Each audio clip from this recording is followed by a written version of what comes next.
This team has proven that you can't look past anyone, not even this Saturday coming up with Stanford.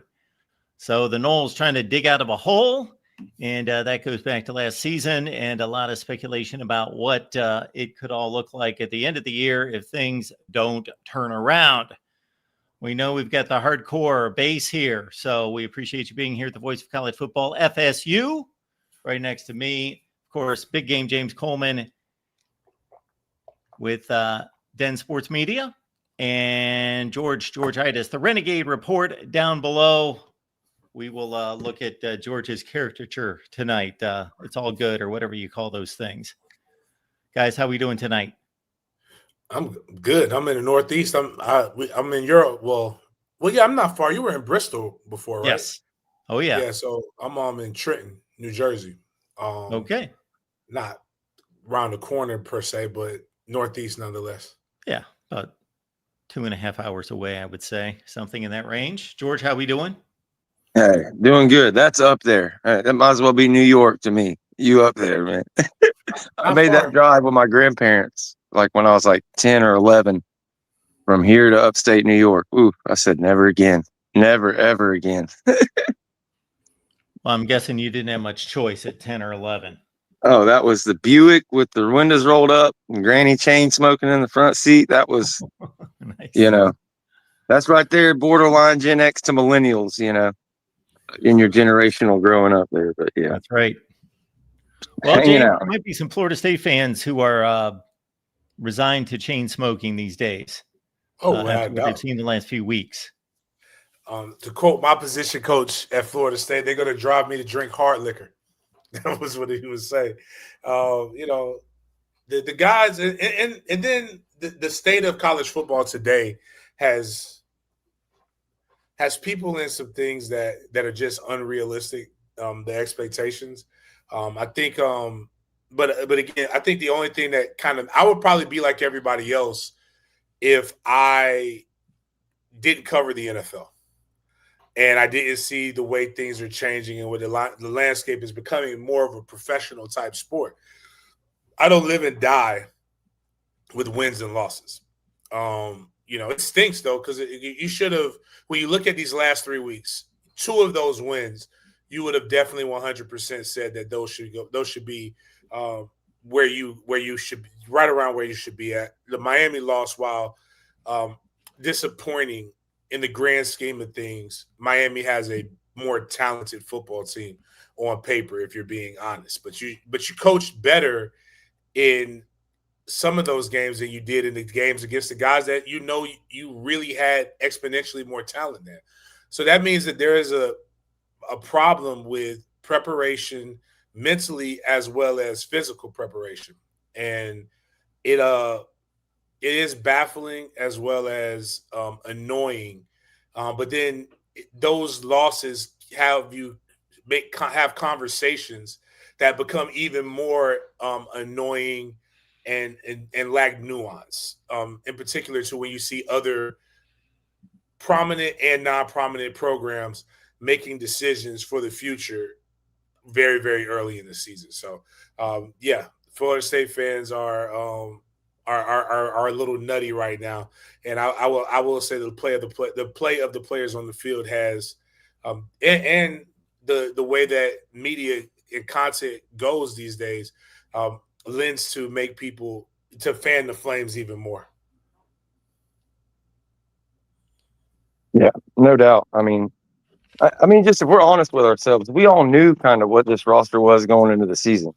We knew what the front seven was going to be like. We knew we had Darryl and a whole lot of questions. Linebackers, we went and got Elijah Herring. It's not like we completely overhauled the linebacker group. Alabama, week 1, it just changed everything. It changed everything. We talked a lot about last week about how we're kind of on track to still be 7-8 wins like we all predicted in the offseason. But now we've rode the roller coaster from, oh shit, we're 3-0. We could win 11 games, be ACC champ, make a playoff bid outright. We're doing all these things. It will look great. We're past the hardest part of the schedule. Well, now we're on the opposite side of, oh, damn, now we haven't won 13 ACC games in a row. We've lost 3 AC. We're 0-3 in the ACC. So are we going back to another 4-win season? Are we going to get 1 or 2 extra wins after, going 3-0? So it's tough, the emotions of it. Like James said, it's a lot more like pro football in this day and age, but the climb has it's fallen on deaf ears at this point in time. You can only climb for so long, and it is what it is. Like James said, you can't let it ruin your whole life. You can't really dwell on it too much. That's one of the things that gets on my nerves, that people they love to just jump off and go off on tangents about recruiting and everything. Like, yeah, we all knew that, and we were still hyped 3 weeks ago. So, it is what it is.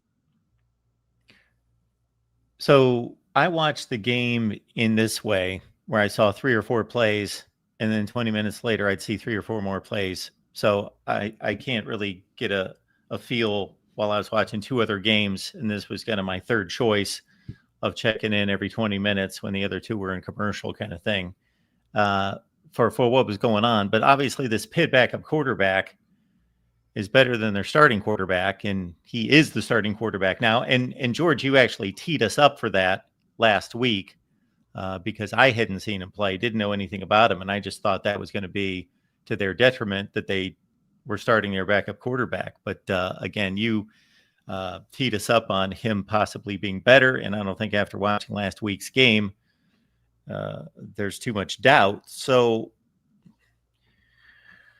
can you come away from that game thinking that, they played 3 teams that are mid to upper level ACC? If you take Miami out of the mix and you go Louisville, I'm thinking Virginia playing Louisville, Virginia and Pitt. So the other 2 games, teams that should finish in the upper third of the ACC. And of course, they were a double-digit favorite this past weekend, 7.5-point favorite on the road at Virginia. So we see Vegas's evaluation. But can we really say that this team's that much more talented or that much better? Are they being that outcoached by that much? Yeah. And a lot of it that's the only way to describe it.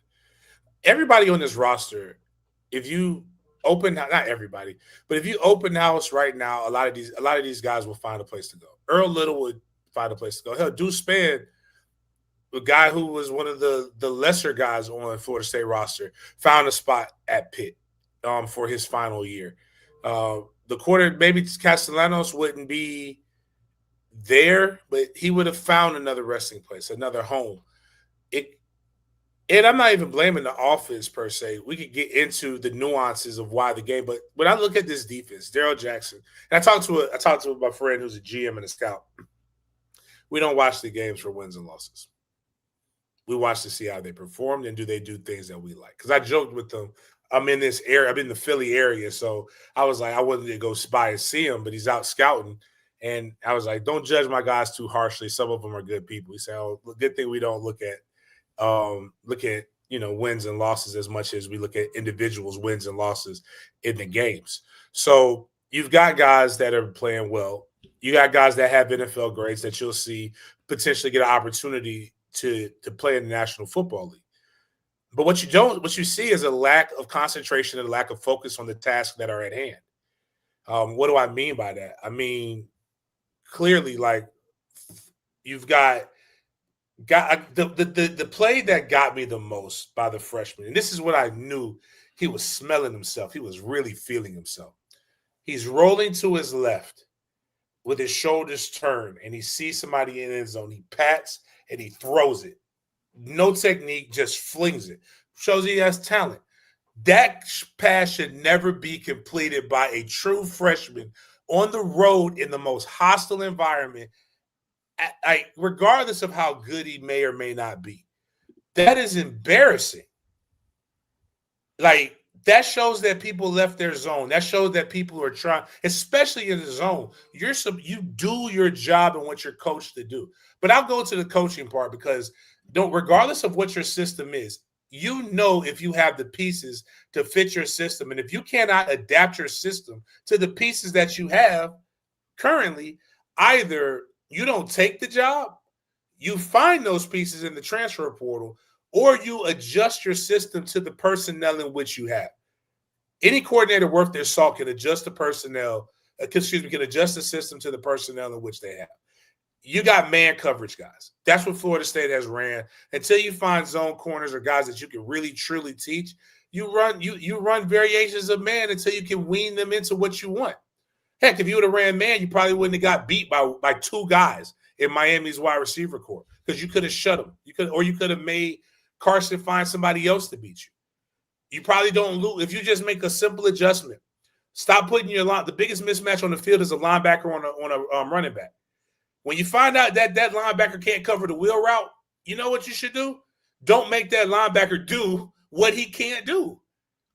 That's if you do the same thing over and over again and expect a different result, that's called insanity. That's called coaching. And Tony White admitted it, but it gets even more infuriating because as a coach, when I see players do this, I don't want you doing that. Yes, no crap. I know it's your fault. We all saw it. I want you to fix it. That's what I want you to do. Don't say this all falls on me. We understand that. We are fully aware that it falls on you. 3 weeks in a row, giving up the amount of yards in which you have given up. Yes, we know it falls on you. We need you to fix it so that it can stop falling on you. Because we fired a guy, and everybody was. And this is the aggravating part, and why I tell the fan base, you guys are fickle and you don't know what you're talking about. Everybody pointed to Adam Fuller and said, we got to get rid of Adam Fuller. He's the problem. And I told people, man, sometimes it's complimentary ball. The offense doesn't play complimentary ball to the defense. And then what ends up happening is you change your defensive coordinator, you get a win against Alabama. And it was a great win. It shows we have the pieces. And when coached, they can beat anybody. But when left to their own devices, they look no different than the guy you just ousted, if not worse, because your offense doesn't play complimentary ball to your defense. But this guy took the millions of dollars to do this job properly, so we should expect him to be able to play to a higher level. Preach it. I think the biggest microcosm and what I couldn't stop thinking about listening to you talk is I can't remember when it was in the game, but you're sitting there, and then to your point, I think Tony White's just scared to run man because every time he does, it don't matter who the quarterback is, they take off for 30 yards down the field. We ran some variation of man, I think, and they left Blake Nicholson as the QB spy. And he's sitting there 3 yards behind the line of scrimmage, spying the quarterback, and then inexplicably rushes the A-gap right into the wash. And then the kid takes off for whatever, 20, 30 yards. It was a huge play in the game. And you're just sitting there. And I obviously don't know football to the level you do, Big Game, but definitely been learning the past 5 years really hard and getting into it and learning. I think a 5-year-old girl watching football could have said, what is Tony doing right there? And, as far as, the talent and it being in places, I agree. And I think Fuller got a lot of heat. I think a lot of part of it was the recruiting end of it and relying so much on the portal.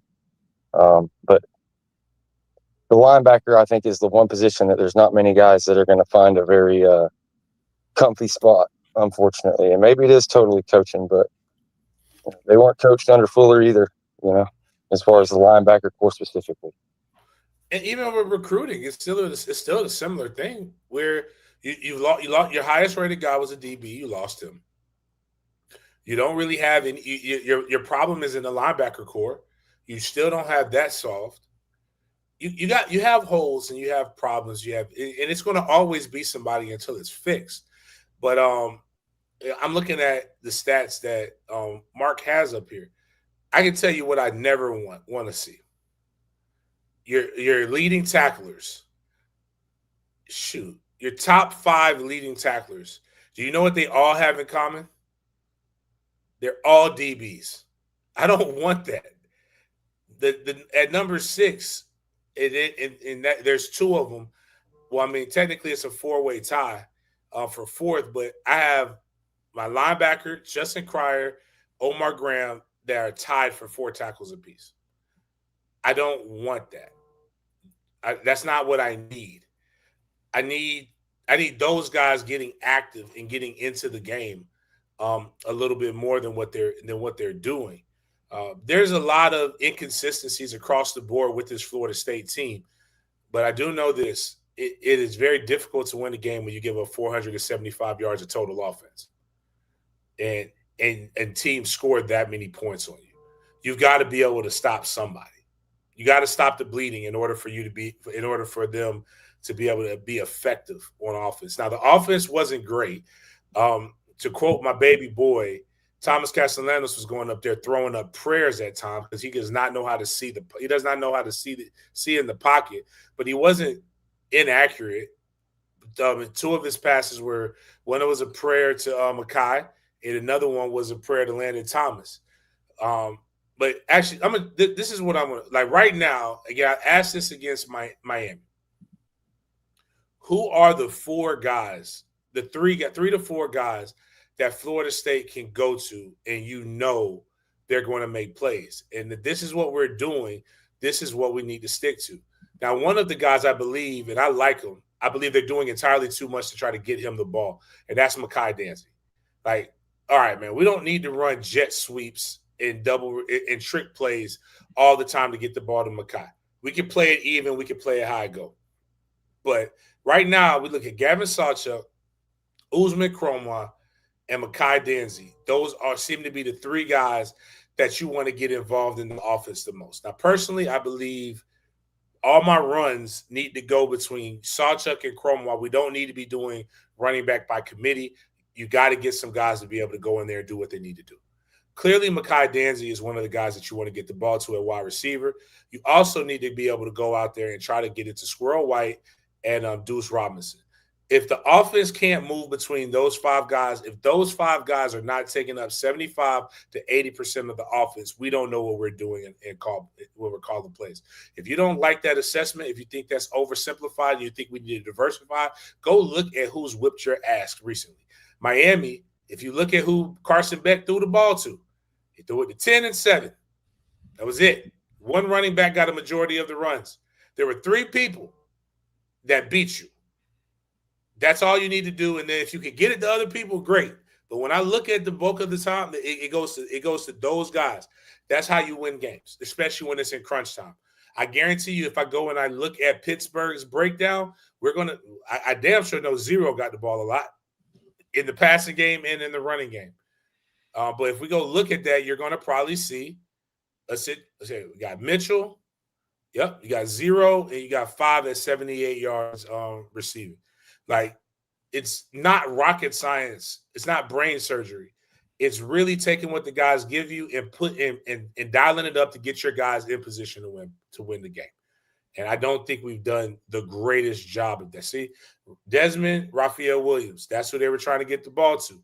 That's what you should be getting. That's what it's easy. And if everybody else is pouting, great. Bring in a freshman to take them out and bring in somebody else in the transfer portal.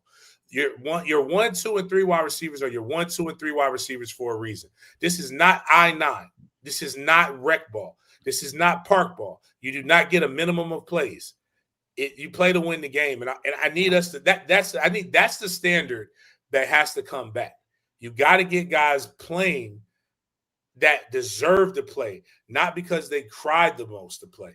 They deserve to play, and it fits our scheme, and they earned it. That's how you win ball games.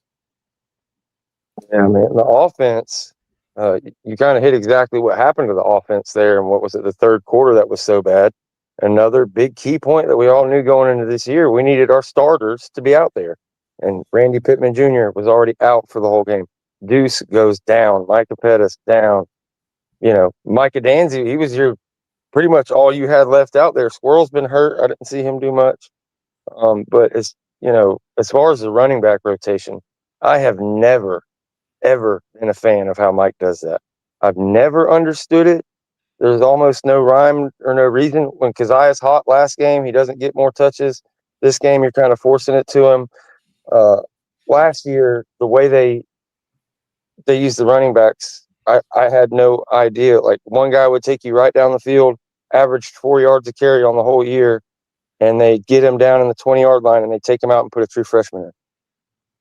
And it's like, Now you've got a true freshman, to your point, that's shown he's been able to do it. He had one fumble.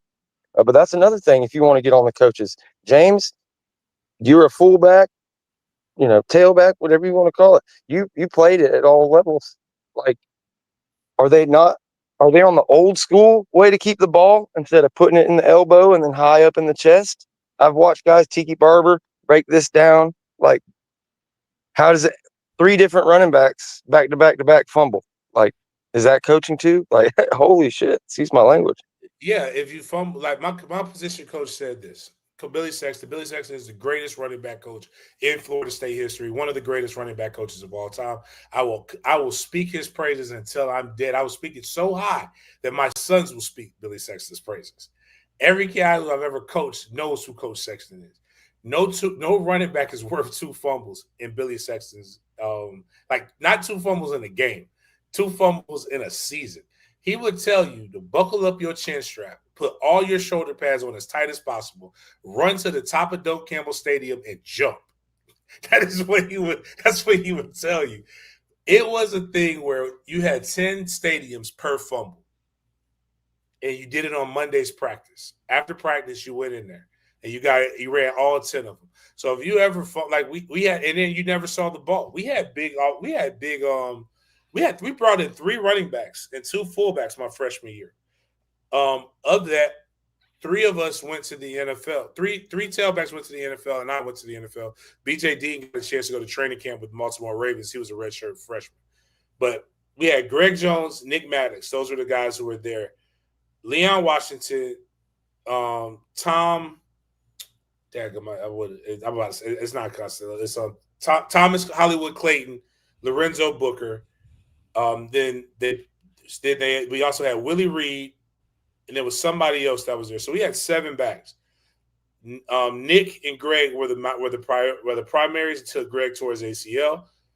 Then Leon and Lorenzo started rotating in. Lorenzo fumbled the ball in my sophomore year. Excuse me, and there was just Greg there. So it was Greg, Willie, Leon, Lorenzo. We brought in a couple other guys. Lorenzo fumbled the ball in the pouring down rain against Miami. That was week 5. He didn't see the ball again to the bowl game. Like Billy didn't play that. Greg, I don't ever remember fumbling, but it's a simple thing. It's 2 hands. It's 3 points of contact. Point 1, elbow, and then here. Boom. You keep it here, and then you don't have that elbow up. If you keep that elbow down, there's no daylight in the cavity. It is very difficult to fumble the ball when you're holding like this and you're reckless. When you're coming down, he always preached, cover up when you're in the thick of it. And that way nobody's able to punch it out. Nobody's able to do those different things. But it's the recklessness of park ball and a lot of other different things that have been coached up that you have to uncoach in those guys. It is a mentality, and you got to be able to do it. It's like these guys don't like being coached hard, but I can't not coach you hard when you're not handling the fundamentals. I have to be hard on you. I've got to push you to the extreme, or leave. Either way, I have a job to do, and I think what's happening, soft coaching, is allowed or is prevalent because people are afraid to be unliked. Somebody has to be the adult, regardless of how much you get paid. And it's not the head coach's job to coach these guys hard. The head coach's job is to hold a level of accountability to his position coaches and his coordinators that forces them to uphold the standard. If anything, the coach should be the one that's able to. The head coach should be the one that's able to come over the top and smooth things out and give a little sugar. I should be the one that they fear. It should never. The problem with American football these days is we take this wait till your father gets home approach. That's not the way it should be. I didn't fear Bobby Bowden. I love Bobby Bowden. Or I loved Bobby Bowden. I feared Billy Sexton. Like I knew, but Billy made sure I knew in the beginning, like this old man is going to fuss me out because you're not doing your job. And it was one of the things, the realest statement I ever heard from Coach Sexton. And I love the man to death. He molded me. Billy would say, I like y'all. I love my wife. My wife likes the nice things that coaching y'all affords me to do. If I got to go up against women, new environment, and all these other different things that you guys are going to encounter on top of learning things and not having success. So I got to find as many 17 to 24-year-olds that I can find that will follow my instructions so that I can continue to be loved by my wife because for the lifestyle that I provide her. And I think we've gotten away from that. And we also gotten away from the fact that a lot of these kids don't know if that guy that recruited them will be there next year, because as much as we want to cry and complain about these kids in NIL, coaches are coaching for the next thing and they're not being where they're at while telling you to be where you're at. But I think they got to come in and they got to get these guys to refocus, because if they lose, all of us gone. And that's the part that I can't wrap my mind around. Is, if you get burned, okay, maybe you don't like your position coach. He's got a buyout. You're going to get fired too. So you got to somebody's got to figure it out. But sorry if I'm going on the long way, but it's just it's crazy because it's a sense of urgency that I feel like there shouldn't be. Like, you should be sitting at 2 losses max, really 1 loss. But now you've got to make a run in order for FSU to have hard conversations. Because the conversations are going to be had regardless, because perception is reality, even though I think that's stupid, but perception is reality. And everybody's going to think you're on the hot seat per what the fan base is doing. And, but I do think Mike needs some real hitters, some guys that even fans are afraid of. Like, even though you don't have no reason. Like, we all feared Mickey. I can tell you that, like, Mickey Andrews was a guy that did not coach me but influenced me, because we were all afraid. Like when I said, like, I see Mickey now and I still kind of want to push him a little bit. But, like, it's because he was so mean. But his meanness was to drive a sense of the excellence that you said you wanted to be out of you, because he knew that's the only way that he could achieve his goals was by making you or forcing you to be what it is that you said you wanted to be.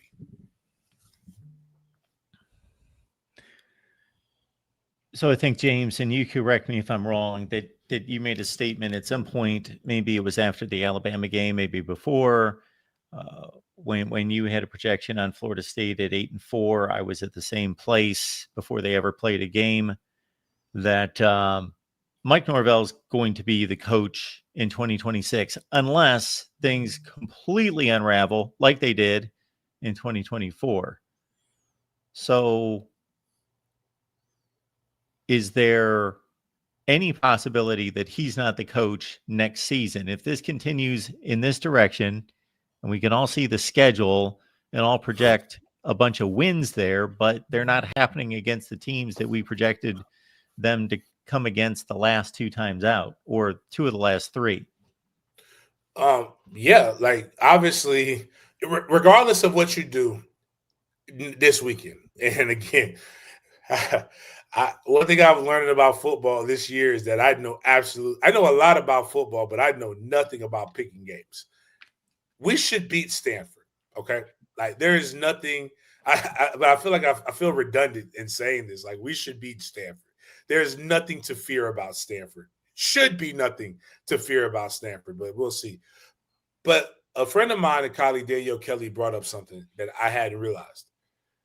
Circle November 1st, FSU fans. Wake Forest, believe it or not, has created change in the program that has been unprecedented over the last 4 coaches, including Bobby. A big loss to Wake Forest is which would force the hand of Bobby Bowden to fire his son, Jeff Bowden, who obviously should not have ever been the offensive coordinator, but that's just another tangent. I believe Jimbo lost to Wake Forest is when really things started to go downhill. Willie Taggart's loss to Wake Forest is when the boosters called him in, and that's when they started making the preparations to actually get rid of him. And there was you have to beat Miami in order to keep your job. If Mike Norvell loses to Wake Forest, drops Wake Forest and Stanford, I would not be shocked if a meeting was held and things were moved around in order to be able to make things happen. And the reason why, outside of it probably being the right call, because you've allowed it to go downhill too many times.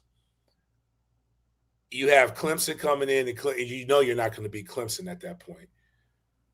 But you would have had Florida, because Florida's probably going to get rid of Billy Napier after this weekend. If not, they'll get rid of him by Georgia. They'll fire him just like they fired Jim McElwain. You would have had Penn State, Florida, Virginia Tech, and quite possibly a few other programs up to that point who would have had made firings. And I'll say this, November is no longer that early of a firing process. Firing a coach now is too early. It does absolutely nothing for you besides placate and satiate a fan base while creating havoc inside of what you like, creating the havoc that you actually think you are experiencing.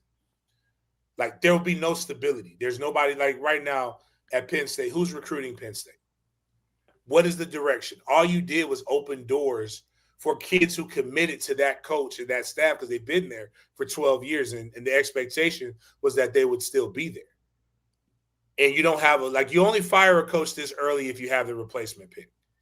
If you don't have or an idea of who the replacement is, so that you can start telling the guys and that person can kind of come in and start creating a foundation that will help them be successful. So, I don't. If they lose to Wake Forest, regardless if they beat Stanford or not, they lose to Wake Forest, I think Mike is basically a dead man walking. Yeah, man. Nobody wanted to see Mike succeed as much as I did. Kind of defended a lot of the portal stuff. It's unfortunate. The fix is top 10 recruiting classes. Get more guys in here. Obviously, you want to coach them up better. But to James's point, yeah, you fire them now. It's not like we got the same offensive coordinator and systems that we've had for 12 years. And okay, like Penn State, you fire the head coach, but you can still run the same thing. Oh no, we've got a bunch of coaches who just showed up. So I feel like Mike's out, unless something, because you beat Clemson, you beat Florida, that's great, but they're a shell of what you thought preseason. You probably end up losing one or both of those games anyways. I don't know. If he ends up coming out 8-4, he's got a shot, but just with the ACC record, yeah, you drop on to Stanford, Wake, Virginia Tech, any three of those games, I feel like it could happen. It sucks, just kind of staring at what it's going to take to rebuild and start all over. It's tough because of where, and it's Mike's fault. I was really hard on Derek Ray this whole time, especially the way 24 played out and the way Michael Alford, the way he's talked about the responsibility of that position, how much money, how many millions, over a 4-year recruiting cycle, you're talking about over $100 million at least being doled out by this guy. I thought you find somebody with NFL experience or somebody on that track to come in. If you don't want to get rid of Ray, you bring that person in. Everybody told me, nope. Every source I talked to is like, no, Ray ain't going nowhere. I believe James told me Ray ain't going nowhere. And they kept him there. And to my knowledge, didn't hire anybody of his ilk or hire to be a part of that. So that's one decision I never understood. And it's part of the reason we're in year 6 going into year 7 and the roster is in the situation it is. There's really no excuse for it. And it's going to one-time transfers now as well. So there's not going to be near as many guys you can get and be able to just pump your roster up to the portal every year like it used to be once it goes to one time. How many transfers do we have that are on their 3rd or 4th school right now?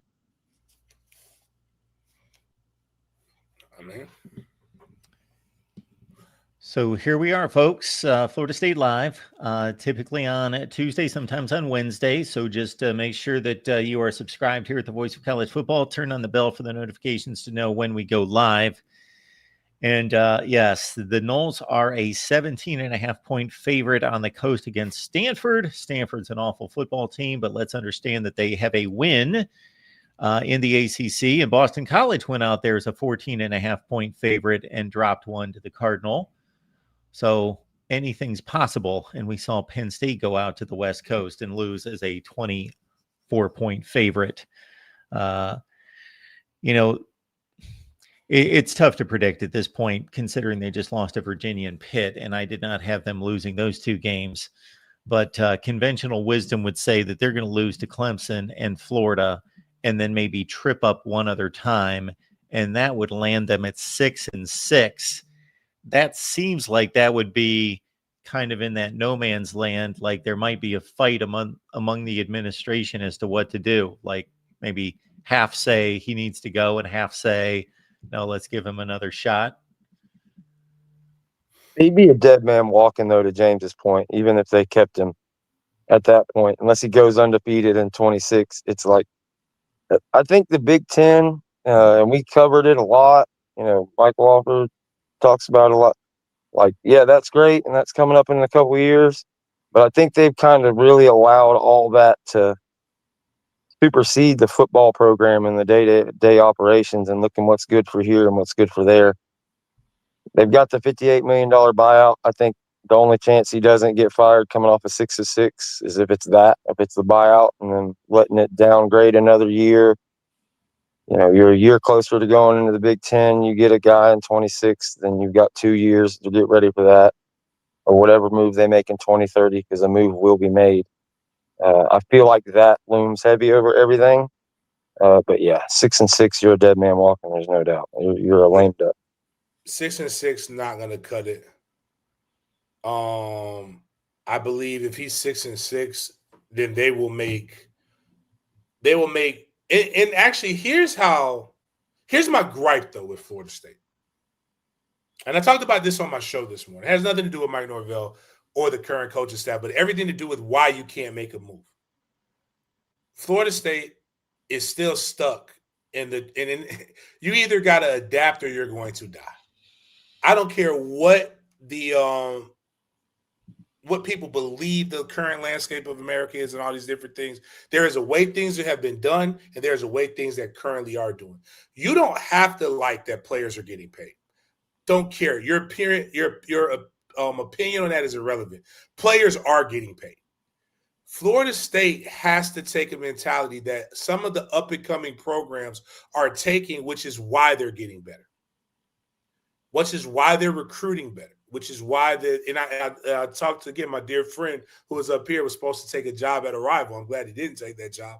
But he didn't take the job because they wanted him to report to the head coach that he knows was going to get fired. And he's been in the NFL GM. And he's like, I didn't report to the head coach then. Why would I go take a step down and report to a head coach now? I report to the athletic director or the president. We work together to be able to put a product out there. So it's almost like what they should call it is the assistant director of athletics, football general manager. Basically, that's what you become. I have a friend that coaches that's at Texas, and he was telling me how Texas does it now. They have in-house recruiting. They have scouts. They have people that they pay money across the United States, and your job is to recruit that area and report back. You only have to come to Austin every now and then. You don't have to live in Austin. You can do your job from where you're at right now. as long as you're doing your job. North Carolina's employed the same philosophy. Texas Tech is employing the same philosophy. They are making their front offices look like NFL front offices. So they understand contracts, they understand disputes, they understand player personnel, they understand a lot of different things. That's if you're doing that, you can fire a head coach and still have the lifeblood, which is recruiting, that's coming in, and you can try to help your coach adapt to what the talent is, because you can give them a true assessment. It's not just like, oh, I think such and such. He should be able to do that. No, and then the coach can come in and make a decision about what he wants to do based upon the personnel that's available at their school, or they could go make a beeline. There aren't things in place at Florida State right now for you to just make that chop without it being a true dynamic thing. But they also have to go back and rectify some things, and that's a fan base healing itself. I remember 5 years ago, I was looking at my Facebook on this day. People thought I hated Mike because during the 2020 season, I was very, very critical. But it wasn't critical of Mike. It was more critical of the administration. You cannot fire a guy after 19 games, coming off of a guy who did not recruit, because Jimbo's last few weeks at Florida State was crazy. And he got everybody he wanted in the beginning. And he's got everybody right now. Mike has gotten so much more grace than what was afforded, not just Tag, even Jimbo. We were ready to fight. We were ready to pull out the pitchforks on Jimbo until he won that ACC championship in 2012. Had he not won that, he would have been fired. And then they ended up winning the Natty in 13, and then went back to the playoff in 14. Mike has gotten a lot of grace that he probably doesn't deserve, but he's gotten it nonetheless. And I hope that he turns it around. They win, they buy in. But even then, even a 10-3 season this year, 10-3 season gives people some hope, but it still gives you some funny looks, because people will always wonder what could have been. I won't, because I said on your show I thought they were 8-14, but right now I only get one more loss for my prediction to be true. So right now they still are trending a little bit down, because I definitely didn't have Virginia, and Pitt on the loss sheet. I am with you. Two of your favorite brands there, folks. The voice of college football in Florida State. This is when the true fans step up. And so rep the Noles there with the voice of college football. I can vouch for the quality. And if there's any issue there, you just come after me and let me know. But all the feedback we've received about the tees, the polos, the hats, the koozies, the mugs, the tumblers, all of it is first-rate quality. And so that's what we aimed for. I didn't want to sell junk, but we also wanted to sell at a good price point. So we thought we did a pretty good balance act on that. James, what do you got going on this week? This week we just got the different shows. I'll be in Miami again, watching the University of Miami play against Louisville, checking out my guy, Carson Beck, and celebrating him. He's inviting all of his Mandarin coaches down there. Mandarin has a bye week before we play next week for the district championship against Oakleaf. So just putting out a lot of content, trying to get caught up on some stuff. And tomorrow I have the funeral for my late grandmother. We're here in Trenton, New Jersey. Came back home for a little bit to hang out with some family, show my kids around the old stomping grounds. But those are the different things that we got. Friday, we're gonna try to have get some HBCU flavor in FAMU's homecoming. We're gonna try to have Joe Bullard, who has been suspended by the SWAC due to comments that he had of Alabama State's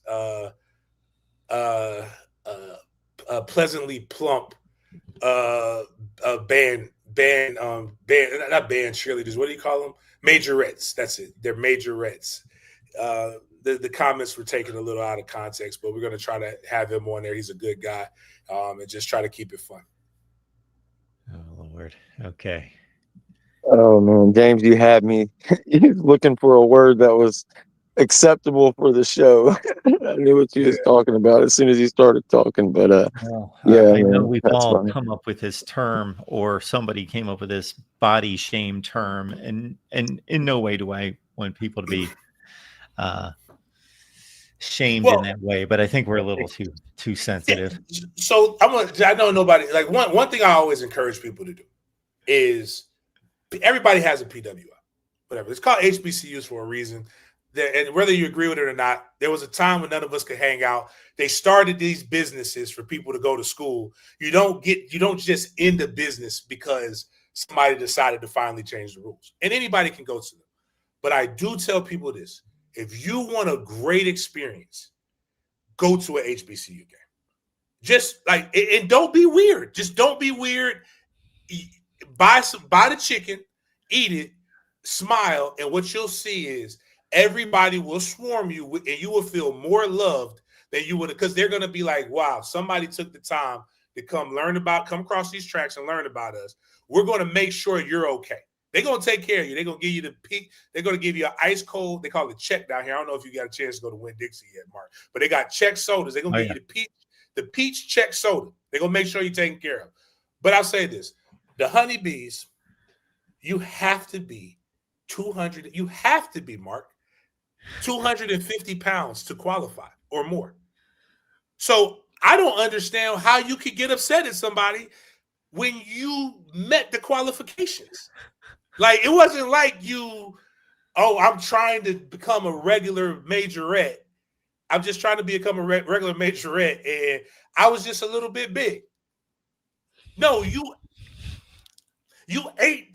met the requirements. I'll just put it like that. So there's nothing wrong with that. I sit there and like, shoot, when I see a big person move, I get jealous because my body doesn't move like that anymore.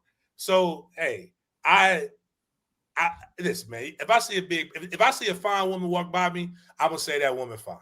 If I see somebody with a big butt walk by me, I'm gonna sing this song called Poison. You don't trust a big butt and smile. I'm gonna say something.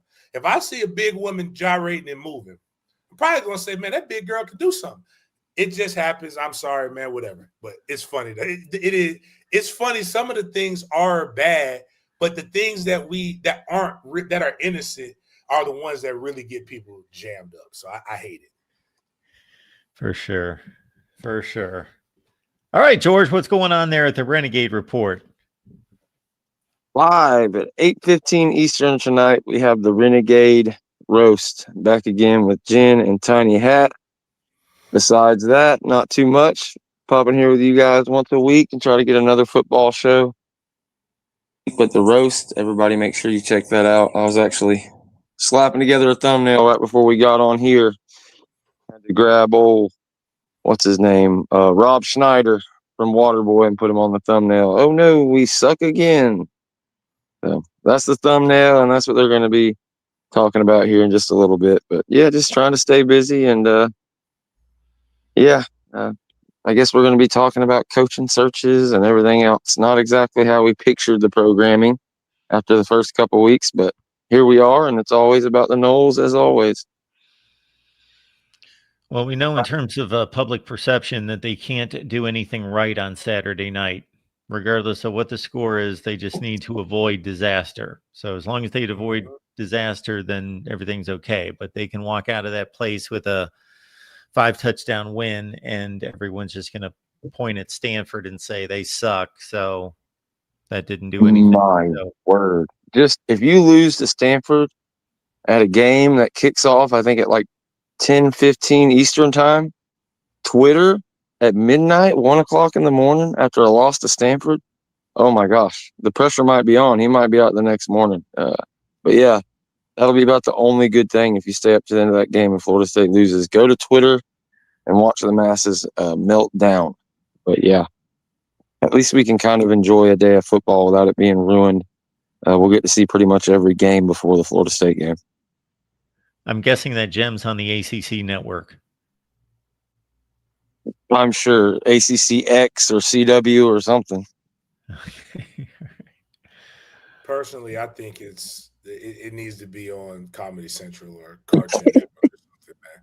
Like, we got to get it together, man. That's the biggest thing. So hopefully they'll do it. And, you know, maybe Mike will come out with the.